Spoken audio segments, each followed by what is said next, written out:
Are you curious about bodies, pleasure, and possibilities?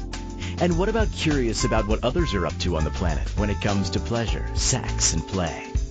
Have you considered what pleasure can do for your life, your body, and your bank account? Do you know something magical, delightful, and out-of-this-world orgasmic is not only possible for you, but totally available to you? If you're ready to be the magical, sexual, sexy beast you know you can be, and you just need the tools to get there, you're in the right place. Now, here's the host of The Pleasure Zone, sensual movement artist, relationship and sex alchemist, Milica Jelenic. Hello, everyone. Guess what? If you're listening right now, I'm going to call you a pleasure seeker. So for the rest of the show, if I'm like, hey, pleasure seekers, I'm talking to you. I'm talking to you because you're listening to this show, and that means that you're seeking something different, and you're seeking pleasure, and you have curiosity about pleasure and sex and intimacy. So when I refer to you as pleasure seeker, then you just like, oh, that's right, that's me. I'm a pleasure seeker. I'm seeking something different. Tonight's show is proving to be quite fun. It's episode 250. That's 249 episodes before this one. If this is the only episode you've listened to and you're like, that was crazy awesome, at the end of it, go in and check out my other 249. Like it on all the outlets you can find it on. Post comments, write me letters. I love getting feedback from people, and I've been getting more and more feedback lately, which is fantastic and beautiful, and I love that. So what has me talking about sex is my love of talking about sex, so much so that I've recently chosen to put it out to the world that I am offering to gift whoever has the daring and I'll just go with daring. I was going to say balls, but we know that that's not requiring balls to be gutsy. Gutsy, maybe having the guts to say yes to me to a half an hour session. I'm going to mention this a few times in this episode, but if you're like, I'd like to have a half hour session with that crazy lady who does crazy talking about pleasure, and if you'd like to have a gift from me to increase more pleasure in your life, in your sex life, I dare you to contact me. You can find me on different social media outlets. I know that some people have contacted me through Facebook, friended me, gave me the message, hey, I heard your show. I'm taking you up on this offer. So congratulations if you are listening and you're one of those people who have said yes. I have to give you kudos for being super brave to saying yes to somebody that you really just don't know. You don't even know pretty much what I look like other than maybe some pictures, but you only know me from the podcast. You only know me from listening to my show. So I have to say that was super, super brave of you. And for those of you who are thinking, yeah, I can be that brave, I can call her up and I can ask for a 30-minute session about having more pleasure in my life, that would be fantastic. It would bring me super joy to work with you and coach you into having more, greater fun and greater sex and way more intimacy in your life. So today we have a special topic for episode 250, and I say it's a special topic because I'm going to be talking about some things in this episode that I want to give a fair warning that some of this episode is really probably not appropriate for people who are not mature. I'm not going to say children because I know that it's a topic that my daughter could handle, and she's almost 12. It's a topic she could handle because I like to create awareness in our lives. But it's maybe not a topic that even some adults would want to hear about. And why I'm saying that is because I will be talking about some things that are legal and illegal that come about paraphilias, and some of those illegal ones do involve children, for example, like pedophilia. So, and I think, it's really important for kids especially to be aware that not all affection that's coming at them is affection that is just from a place of kindness, that they can be able to distinguish when somebody's a creep or creeping them out, and that they have permission to be aware of that kind of pedophilia energy. And if they don't they don't have awareness of it and they don't know about it, then the creeps can show up and you don't really know that the creeps are showing up. So I just want to mention that if you're kind of, squeamish about listening to things that might involve illegal stuff or whatever, this might not be your show. So I just want to let you know, so I can already give you a disclaimer, and you can run now if you'd like. And if you are intrigued, paraphilias are very wide-ranging topics. It's not just about, pedophilia, although that's one of the most commonly known ones. And let's start with what are paraphilias? So there are several definitions of paraphilias, but what I really want to look at is I want to look at it from the standpoint of how do you know if you have a paraphilia compared to just something that you enjoy, or what are the differences? Truly paraphilia is considered something that is more of an emotional disorder that's defined as sexually arousing, like fantasies or urges or different things that recur in your life. And they also have to reoccur over a certain amount of time, right? So it has to reoccur for at least 6 months. And it also has to cause significant distress or interfere with your life.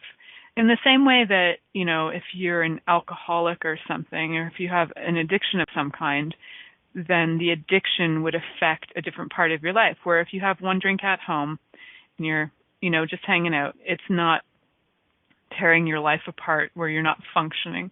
So when we look at the true definitions, diagnostic definitions of paraphilia as a disorder, it would interfere with your life.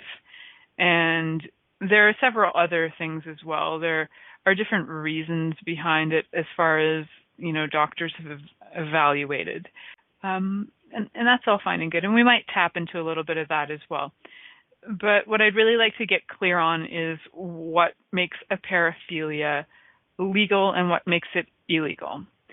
So paraphilias in themselves, so para means basically like pre or before, and philia means love. So something that's like my most easiest way to describe it is something that has a massive love attachment, and generally that there's arousal involved as well.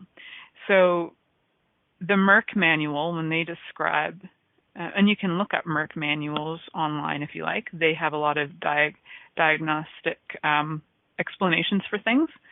So their explanation is that paraphilic disorders are recurrent, intense, sexually arousing fantasies, urges, or behaviors that are distressing or disabling and that involve inanimate objects, children, or non-consenting adults, or suffering or humiliation of oneself or the partner with the potential to cause harm. So that's a pretty inclusive, when you look at that, a pretty inclusive category.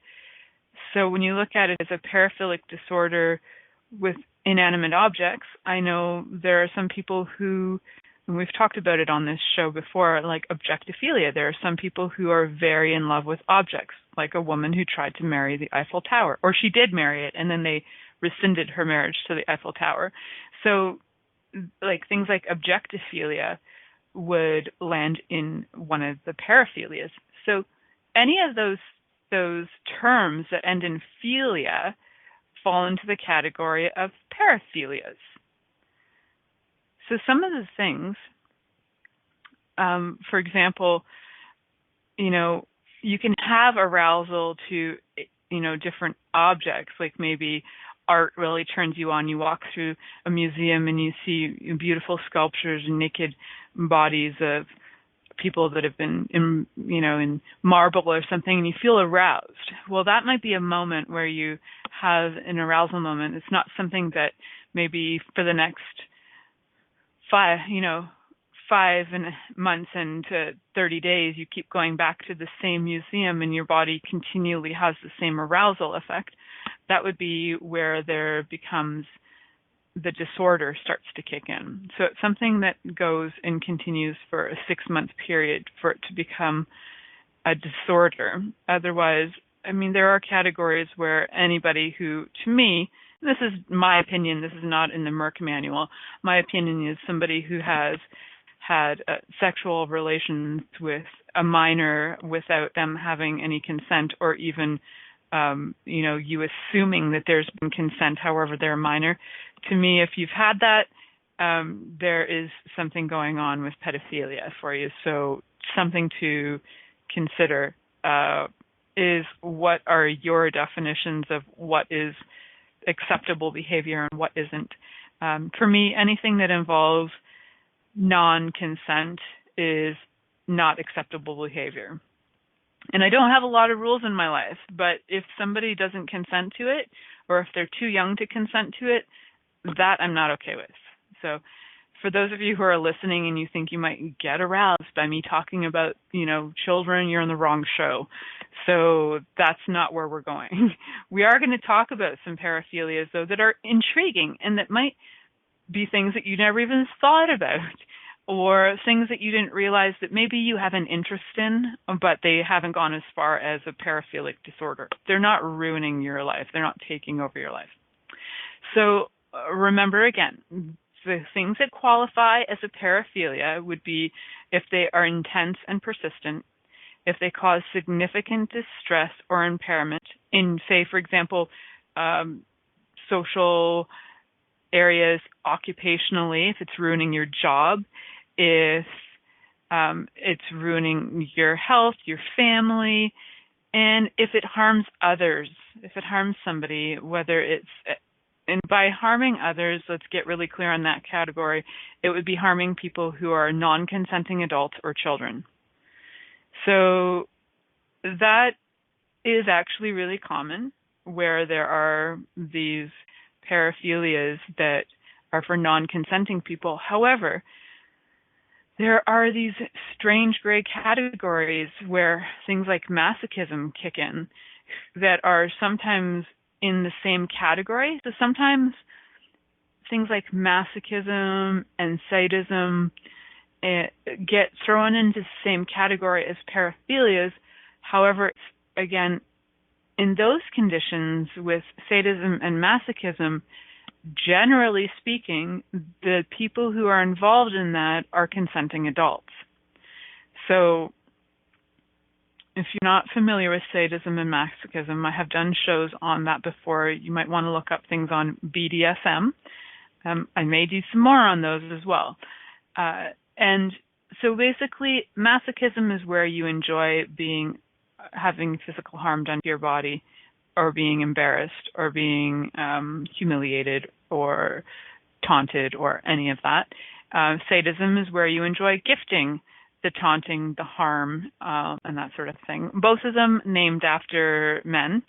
So sadism was named after Count de Sade, and then masochism was named after, I believe he was an aristocrat. I'll check that out for sure. But I know that his last name was very interesting, and it was like Austrian. I'll find that in a second. And yeah, so those two things, sadism and masochism, tend to fall. Yes, so masochism was named after Leopold von Sacher-Masoch. He was alive from 1836 to 1895, in case you were wondering. So they are considered paraphilias when you're talking about them from a coaching standpoint of sex and intimacy. However, they don't fall into the same category necessarily when you're talking from a psychological disorder standpoint. So there's some sort of discerning lines here that I want to be really clear on for those of you who are listening and you're like, well, I have this thing and maybe I have the issue, maybe I have a disorder.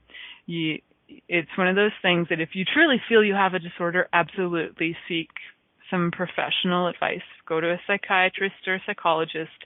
They can determine that, and they can determine a course of action for treatment. There are different treatments involved. Some of them are cognitive behavioral therapy, also known as CBT, which ironically is also the word for cock and ball torture. Strange but true.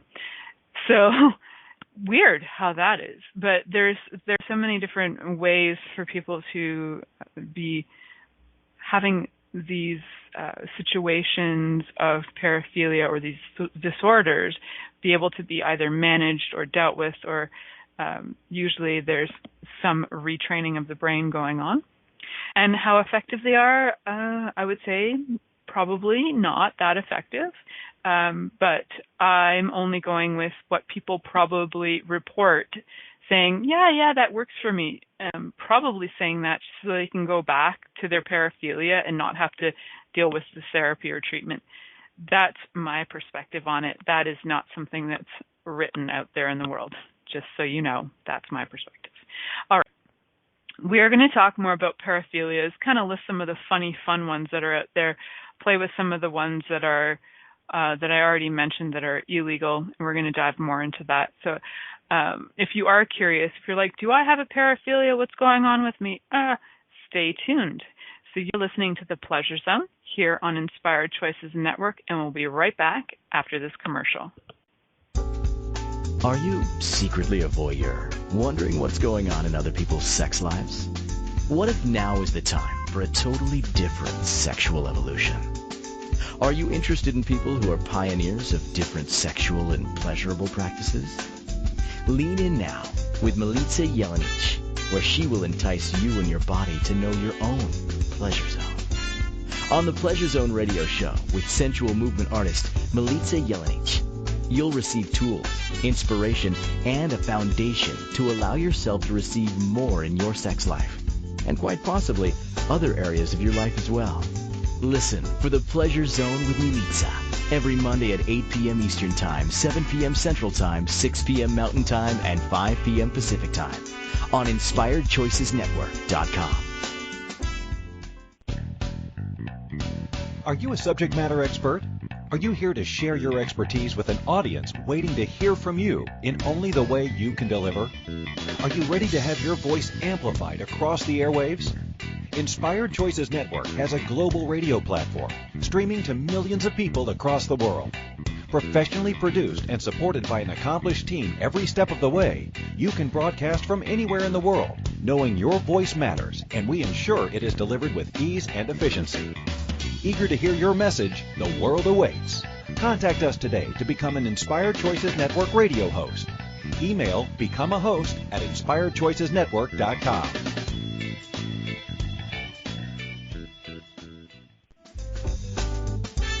This is The Pleasure Zone with sensual movement artist Milica Jelenic. To participate in the program today from the U.S., call 815-880-TALK.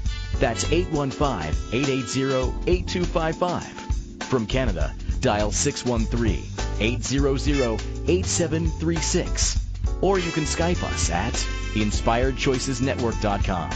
Or send your questions or comments via email to info@MilicaJelenic.com. Now, back to the program.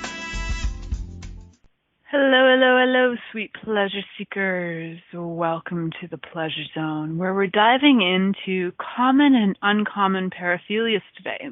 Just before the break, I was kind of giving you the lowdown on paraphilias. What are the psychological assessments for having it be a disorder? What are some of the things to be aware of? So if it's something that you're experiencing and you're like, I don't know if I have an issue and I need some psychological assessment, remember, has to be persistent, has to be, there's definitely things that need to be present, so that there's intensity and persistence of these interests, and that they cause significant distress or impairment in different areas of your life, like your social life, your occupation, or different things like your family or the way that you function. Like, does it take up your whole night where you just can't go to sleep? Or also, do they have any harm of others, like children or non-consenting adults? If you fall into those categories, those two things are required. And if those two things are present, that you've had them for more than 6 months, some of these things are saying, then that is something for you to consider to go get psychological assistance with. There are other ones that are a little more playful and they don't disturb your life as much, but they are kind of fun. For example, some of us may have tendencies rather than like paraphilic tendencies and not disorders. So a paraphilic tendency, for me, for example, I'm a bit of an exhibitionist and I love to go out in my field naked and just have fun. That would be a bit of an exhibitionist tendency. I don't do it every day. It doesn't disturb my life, and it doesn't, disturb the health of my family or the welfare of anybody that I know. So in that sense, it's actually not a paraphilic disorder. It's more of like a paraphilic tendency or preference, just something I enjoy. So there are maybe some things that you enjoy and they turn you on and they don't consume your life. And that's the topic that I want to dive into now, are some sort of paraphilic tendencies that are not so much disorders. We kind of covered those. The disorders are ones that you can definitely get arrested for. Exhibitionism, if I did it in the city, is something I could get arrested for. Voyeurism, something you can get arrested for, being the peeping Tom and looking in people's windows, definitely illegal. Sex with children, definitely illegal. Sex with non-consenting adults, definitely illegal.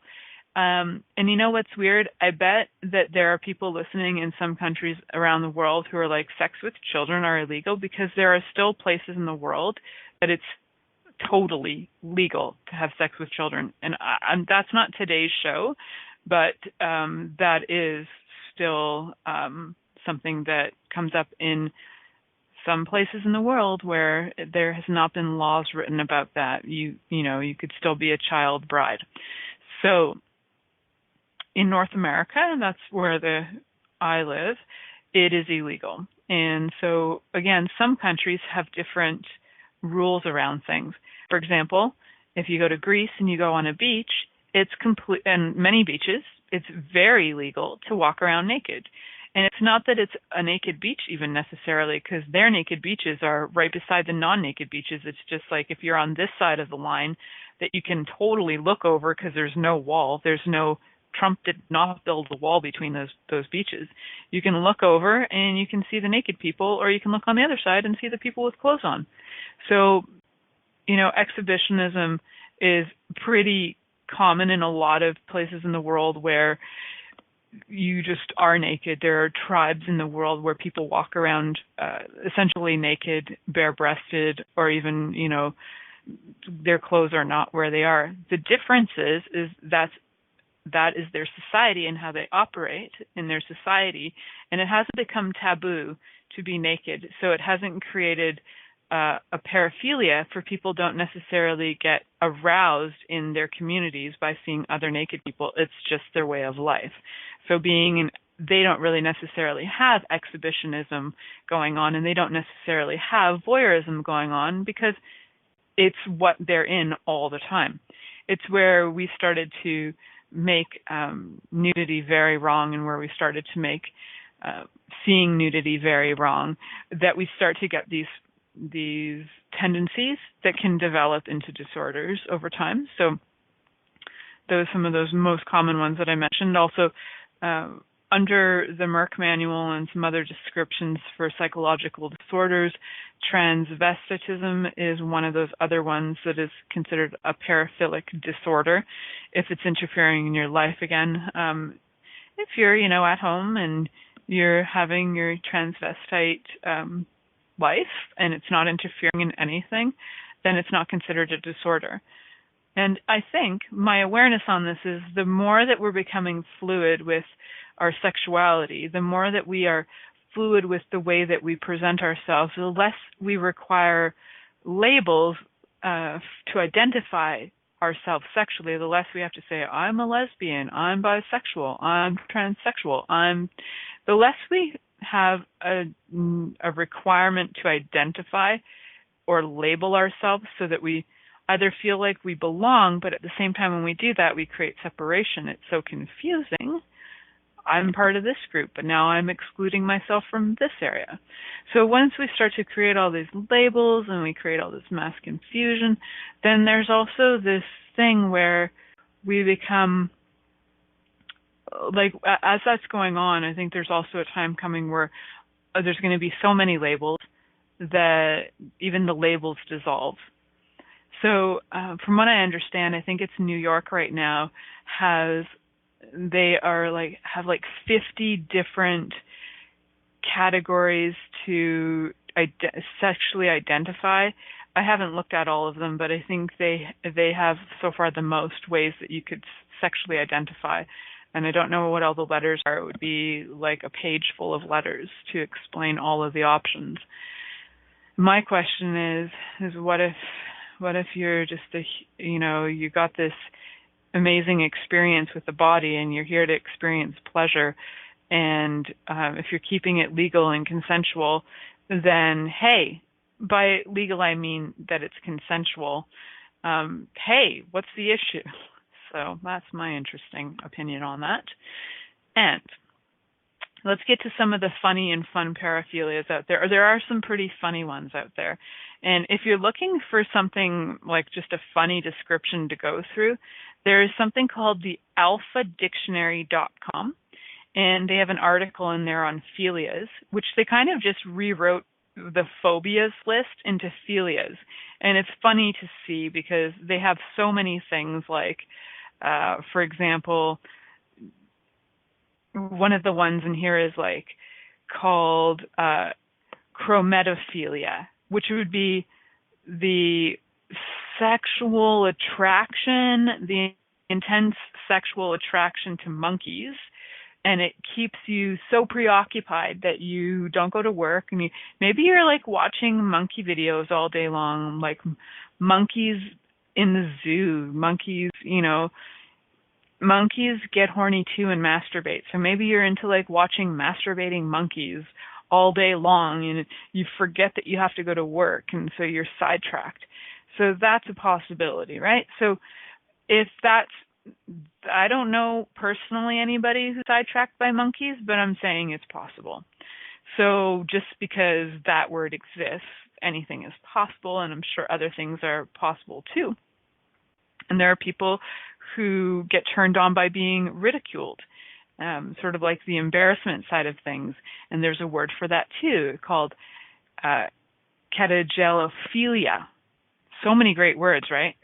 Being turned on by jumping would be like catopedophilia. Interesting, right? And then I've mentioned one of these on the show before because I love the word and it cracks me up, but I'm not into it. It's not my thing. But coprophilia, which is the intense sexual arousal from feces. I just enjoy saying coprophilia here and there and everywhere because it's a fun word to know. And how many times can I slip that into a conversation? Not that often, but when I can, I will. Coprophilia. Well, today I was at the store and I wasn't really feeling in the mood for coprophilia. You see, you can just slip that into conversation here and there. And people are like, copra what? Exactly. So there is it can be really funny to explore these different philias for sure. And so there are really, really common ones as well. Like, some people are turned on by the smell of others and things like that. And some people are turned on by filth even, or bacteria, and you could be a bacteriophilia. You could be somebody who's totally turned on by gravity. That's a barophilia.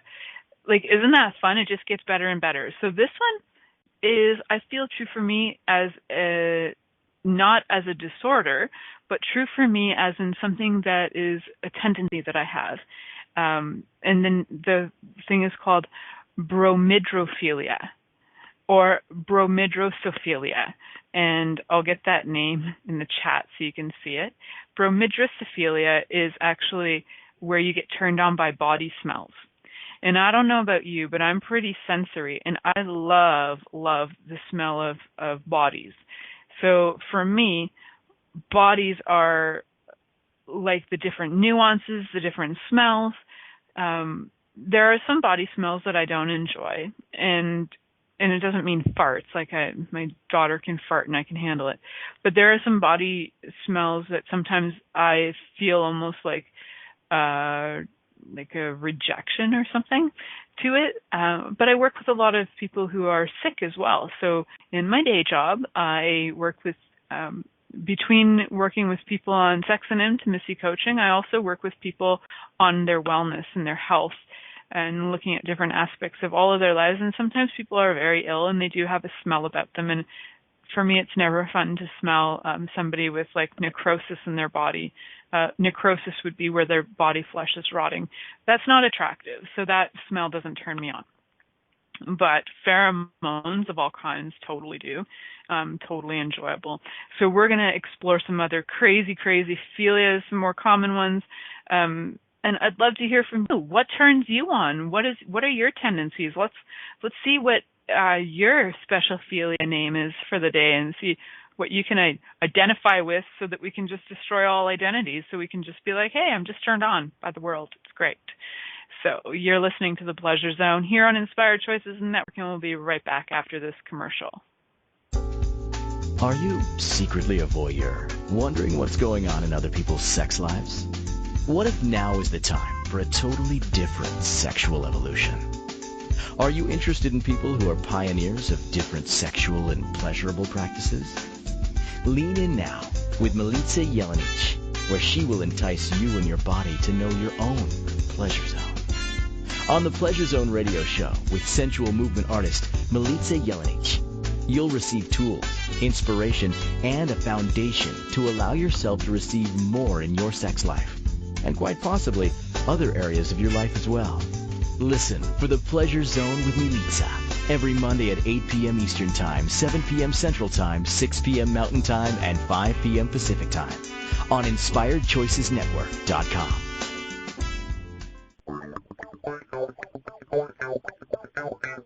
Interested in masturbating for money, copulating for consciousness, and pleasuring on purpose? 21 Days of Sexual Magicism with sensual movement artist Milica Jelenic is an exploration of tools, processes, and actions that you can use to create more for your life, your body, your money inflows, and so much more. Graduated learning for all levels of interest. Learn at your own pace via video classes or join the yearly live class. Take a peek at www.milicajelenic.com. This is the Pleasure Zone with sensual movement artist Milica Jelenic. To participate in the program today from the U.S., call 815-880-TALK. That's 815-880-8255. From Canada, dial 613-800-8736. Or you can Skype us at InspiredChoicesNetwork.com. Or send your questions or comments via email to info@MilicaJelenic.com. Now, back to the program. Hello, sweet pleasure seekers. Welcome to the Pleasure Zone.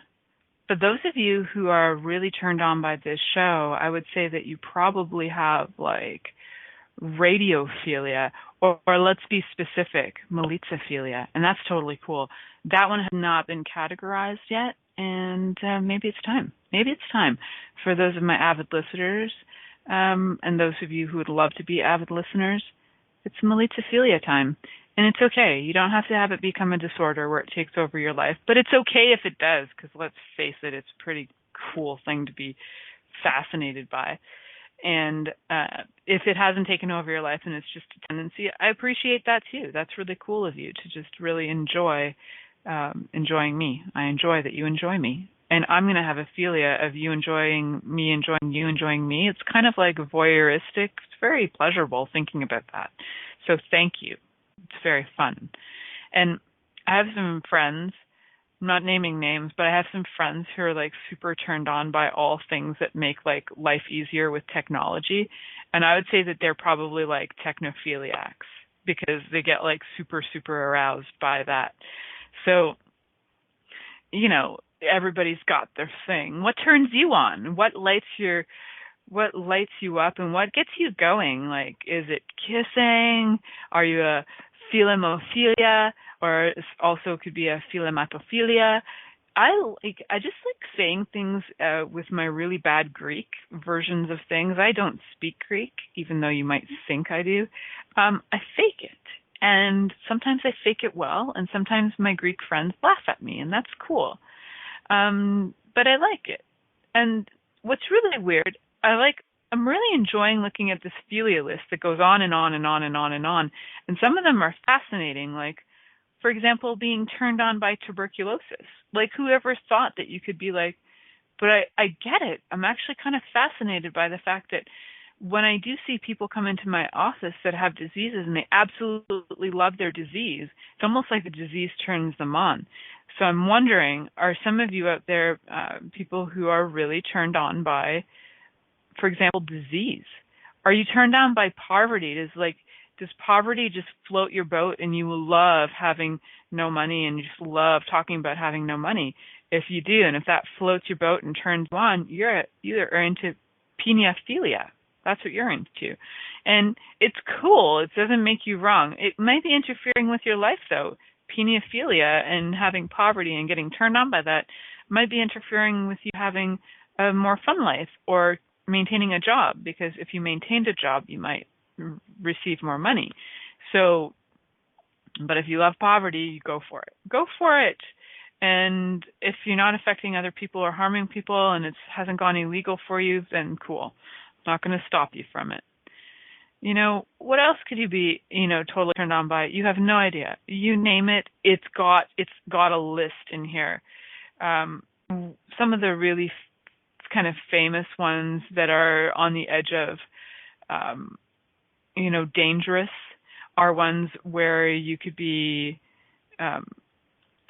suffocated to, either some people get very turned on by being suffocated while either masturbating or being suffocated while having sex. So sometimes they'll have nooses involved, or they'll try and choke themselves while they're stimulating themselves. Anything to kind of get like a sense of being alive, really. And so some of these things, like being turned on by being choked or being smothered, is and I hope I'm getting this word right, but it's spelt very interesting. It's paraphilia. But there's other words for it as well that are a little less difficult to say, and right offhand I can't remember the name of it. But I do know that there's a whole category of philias that involve people in suffocation. So those are pretty dangerous things to play with, right? So again, if they're going to harm your body, just be aware that if they're going to harm your body, then you might want to question that, like, is that worth it? Is it worth dying over, being suffocated? Just check. So here's the question for you. What are some of the things that turn you on, get you going, and arouse you? And maybe they're not things that totally preoccupy your life and distract you from living. I have a lot of philias. I have a lot of tendencies and a lot of things that turn me on. They don't distract me from life and living. And one of my other philias is pupaphilia. Puppets. It's my love of puppets. And if you guys don't know that about me, then you're really new to this show, but I totally have a thing for puppets. Every once in a while it gets awkward because my puppet shows go to extremely strange places. So I get turned on by playing with puppets. Yes, I do. It's true. I really enjoy it. Like, my body gets really happy. I wouldn't say that I get orgasmic, but I get really happy to the point where when I travel, I buy a new puppet wherever I go. It's my thing that I like to have to make me happy. So there, I think, when you really start to look at it, and if you are somebody who enjoys life in general and life kind of turns you on, you're going to probably find that you probably have a few philias. And things like fire, a lot of people love sitting in front of a fire, and it relaxes their body and gets them aroused. And, there's some fundamental things about fire that help us feel like alive and life and death and destruction and all these intense feelings all at once. So fire can be very much a philia for some people, and being around fire or even having things ignited on or around them. Kind of look at like people who do fire swallowing, and they probably get turned on by that, and they would be paraphilias. So it doesn't necessarily mean that they want to burn things down, but it's more that they get aroused by fire. Again, that one could go illegal. If you are getting turned on by lighting things on fire, could go illegal because you're lighting people's houses on fire or buildings on fire, right? So again, it's like, where is it crossing the line, and where is it something you've done repeatedly and it has a really intense drive, and where is it something that, you might feel that it's taking over your life, where instead of going to work, you'd rather go burn a shed. That, if you have that going on, it's time to go to a psychiatrist. They can do an evaluation and get you through that. But if you have paraphilias that are sort of fun and playful and things you want to explore, and you never really wanted to admit, now I'm the girl to talk to. I would love to talk to you about things that arouse you, and you're not really sure about how to invite them into your life because you feel a little freaky-deaky about it. You're like, why, oh, why do flower petals up my nose turn me on so much? And I'd be like, hey, it's cool. Let's work with that. What ways can you use that in your life? Whatever. There's always fun things that you can have in your life that are tendencies, again, different than a disorder. So what are some tendencies that you've been avoiding or neglecting that you actually know that if you started to play with them or even experiment a little bit with it, would really invite more orgasmic energy into your life? It would have your body feel so alive. It would have you feel like excited to wake up in the morning. I haven't looked this up yet, but I'm going to look it up now. I get really excited about knowing things. So I get really excited about feeling like I just learned something. And I've got to look that up because I'm just curious. The list is so long. It's crazy. But I might be able to find that by the end of this. Thinking. Let me see if it's thinking is under here. It's all weird because all the words start with Greek things, so I have to kind of go through the Greek words for whatever. I'm sure I'll find it.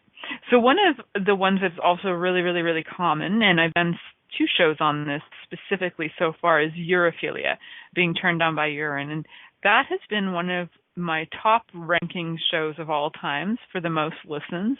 If you haven't listened to it, my very first episode was Golden Showers Bring May Flowers. And the next one was urophilia, urination fascination. So you can listen to either one of those. You can look them up on Inspired Choices Network. You can search for those shows like Golden Showers. I think both of them have golden showers in their titles as well. So you can find those. But those are philias. And what other things that turn you on have you been ignoring? What things that turn you on have you been ignoring? Some people pray their whole lives and they think, oh, if I could just be with God, my life would be better, and the thoughts of heaven turn them on. I think my grandmother, who I'm her namesake, she used to pray a lot, and she would always wonder why God wasn't taking her. She just wanted to be in heaven. I think on some level she was turned on by heaven, and that would be a uranophilia. So, it's kind of interesting, right? And yeah, what else? So many things. There could be things that even have to do with temperatures or, some people get really turned on by being made jealous or making somebody else jealous, and that would be zelophilia. So I think when you start to look at it, there are tendencies for so many things that become so common that I think when you start to explore, don't make yourself wrong, for one. Just, it's more of curiosity. I wonder what turns me on that actually wakes me up. I know that puppets get me excited, and I was just playing puppets yesterday. And, Yes, I'm 44 years old and I still play with puppets, which amuses my daughter to no end, and most other people who are around me who are like, oh my God, here come puppets. So what turns you on, what gets you excited, and what wakes you up? Maybe it's food, maybe it's wine, maybe it's company, maybe it's scrubbing floors, maybe you're totally turned on by cleaning. Like, what is your philia? What's your tendency that wakes you up and gets you excited in the morning? And have you taken it too far? Is it something that you need some assist with? Is it something that maybe you need to see a psychiatrist over? Or is it something that's pretty darn fun and you would just like to have a little more invitation into that? And I would love to invite you to have a private session with me. So you can contact me either through my website, milicajelenic.com, to have a little discovery fun play. And it seems that I do sort of like laser coaching when it comes to sex and intimacy. So super fast, super hot, super intense quickies with me that open up your mind to exploration of all these kind of fun things you could be creating and choosing and having. So fun. So if you would like one, contact me. So through my website, milicajelenic.com, find me on a social media outlet like Facebook, message me, but tell me why you're messaging me or I won't answer you. Okay? So now you know. So we're going to head to our next and last commercial break. You're listening to The Pleasure Zone here on Inspired Choices Network, and we'll be right back after this commercial. Are you secretly a voyeur, wondering what's going on in other people's sex lives? What if now is the time for a totally different sexual evolution? Are you interested in people who are pioneers of different sexual and pleasurable practices? Lean in now with Milica Jelenic, where she will entice you and your body to know your own pleasure zone. On the Pleasure Zone radio show with sensual movement artist Milica Jelenic, you'll receive tools, inspiration, and a foundation to allow yourself to receive more in your sex life, and quite possibly other areas of your life as well. Listen for The Pleasure Zone with Milica every Monday at 8 p.m. Eastern Time, 7 p.m. Central Time, 6 p.m. Mountain Time, and 5 p.m. Pacific Time on InspiredChoicesNetwork.com. This is The Pleasure Zone with sensual movement artist Milica Jelenic. To participate in the program today from the U.S., call 815-880-TALK. That's 815-880-8255. From Canada, dial 613-800-8736. Or you can Skype us at InspiredChoicesNetwork.com. Or send your questions or comments via email to info@milicajelenic.com. Now, back to the program. Hello, sweet pleasure seekers. Welcome back to the Pleasure Zone.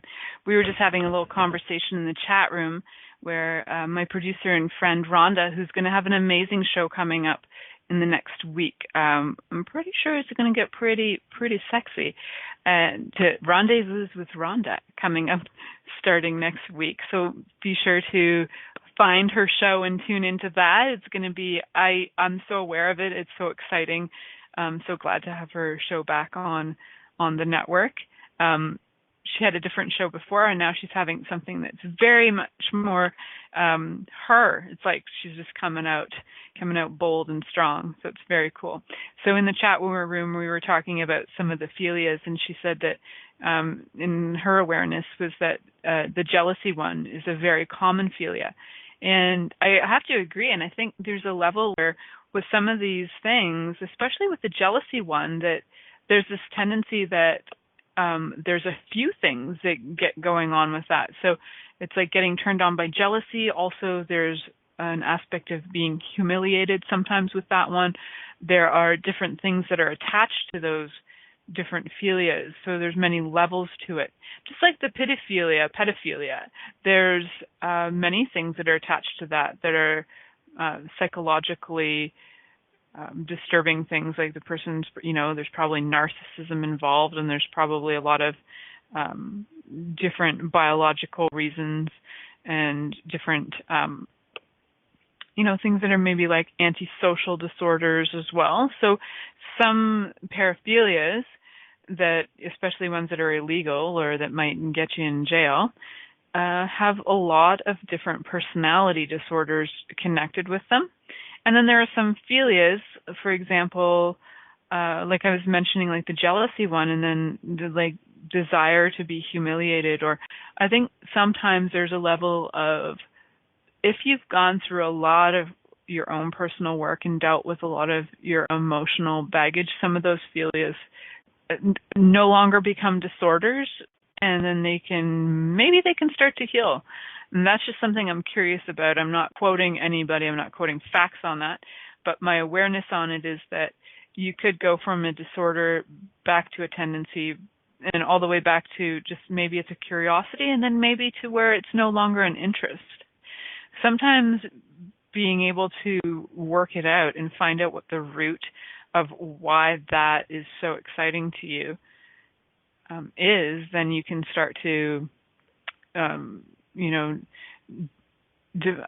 word isn't divulge it, but that's the word that is coming out of my mouth. You can start to sort of dissect it, is I think more the better word. So a lot of these ones that are ones that would be considered disorders, there's usually some stuff. There's usually a pattern of disturbed, like erotic arousal. Something might happen to you while you're being aroused, and there's usually a few things that are involved, like anxiety or an emotional trauma that interferes with your sexual development. So maybe you're masturbating and you get embarrassed, and that happens to you a lot, but then that's the one thing that turns you on because there's this connection and your mind is in a loop. So you just keep on going through that and you can't get yourself out of that. Sometimes also a pattern of arousal is replaced by another pattern. Sometimes different things will kick in to change the pattern of arousal. And then from being something that was, say, for example, maybe you just got turned on by a thought about somebody touching you, then all of a sudden something interfered with that pattern, and then a new pattern gets in place where all of a sudden you only get turned on by thoughts of people beating you or kicking your balls, and maybe that goes on. So then another factor that comes in could be that that pattern of sexual arousal can often acquire like a symbolic or a conditioning element. So, for example, like a fetish symbolizes an object of arousal, but it may have been chosen because the fetish was accidentally associated with sexual curiosity or desire or excitement, right? So different things going on. And again, big difference between having a disorder and having a tendency. And I was just like really curious for anybody who's listening, what are your tendencies? What turns you on? Do you want me to look it up in the Alpha Dictionary for you? If you want to look it up in the Alpha Dictionary yourself, it's just kind of a fun dictionary. It's definitely not a diagnostic tool, the Alpha Dictionary. If you're looking for a diagnostic situation, then definitely go to a psychiatrist or a doctor or psychologist who can work with you to diagnose. If you're looking for treatment, this is not a show that is connected with the treatment of that. It's just more about the exploration of it. And also to have you all be aware that there are so many common things that turn us all on. And we all get turned on by so many things that to please not make somebody wrong if they're turned on by, socks or something. I worked with somebody once who was like, he found the most erotic thing was big fluffy socks, and so for him it was white, actually big white fluffy socks. And so maybe somewhere in his childhood somebody had big white fluffy socks, and it was somebody who loved him very much, and now that's what he gets turned on by, is big white fluffy socks. So it doesn't make him a freak, it just makes that his tendency and his paraphilia. So what's yours, and what if it's not wrong? And if you do feel like you're going to extremes, please do seek professional assistance on that. But if you just like to explore things, find me anywhere. Have a great week. Until next week, stay tuned in and turned on. Thank you for listening to The Pleasure Zone with sensual movement artist Milica Jelenic. The Pleasure Zone returns next Monday at 8 p.m. Eastern, 7 p.m. Central, 6 p.m. Mountain, and 5 p.m. Pacific on InspiredChoicesNetwork.com. We hope you'll join us. Until then, have the best week of your life. by choosing to be turned on and tuned in to your body.